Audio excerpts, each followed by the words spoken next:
Positive reinforcement can be one of the most important tools in raising a confident child. That's right. She's the author of a new guide for parents and emphasizes how commending your child for a job well done can make all the difference.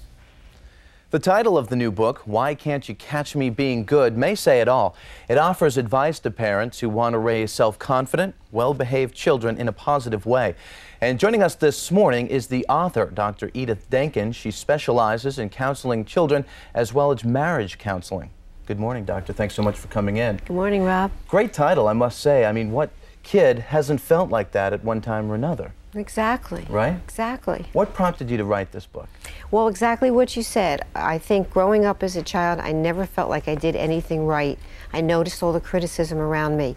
And when my 3-year-old twin sons came over to me and said, "Mommy, we don't want you to yell at us," I was astonished that I was yelling the way my mother had yelled.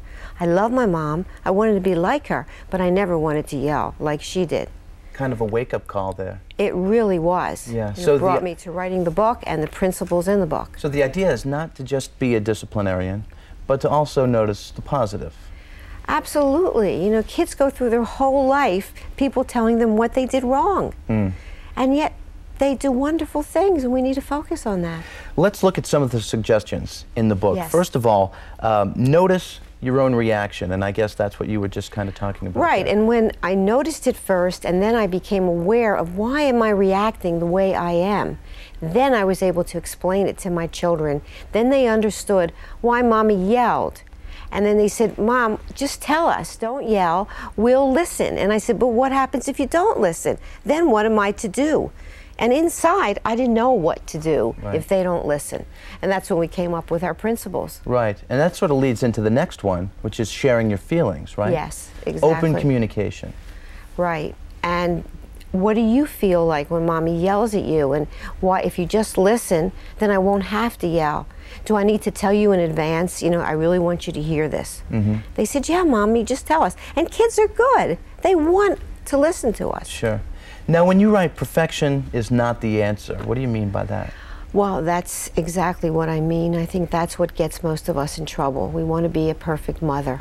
We want everything to be just right. We want our house to be perfect, and it can't be when you have children. Is there such a thing anyway? No.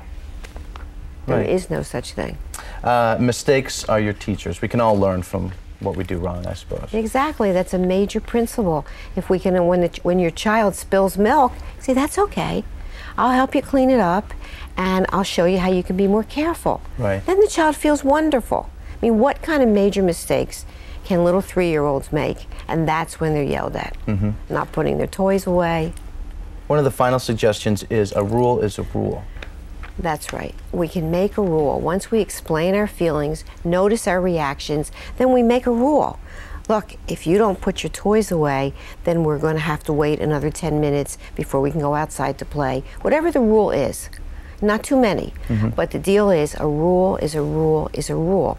And then we have to follow the rule. Well, and I would imagine children might appreciate being treated in a more mature fashion. Open discussion rather than just yelling, They do, right? because they need to understand they've only been in this world a short time, and we expect so much of them. All right, the book is called Why Can't You Catch Me Being Good? Dr. Edythe Denkin, thanks so much for being here. Thank you.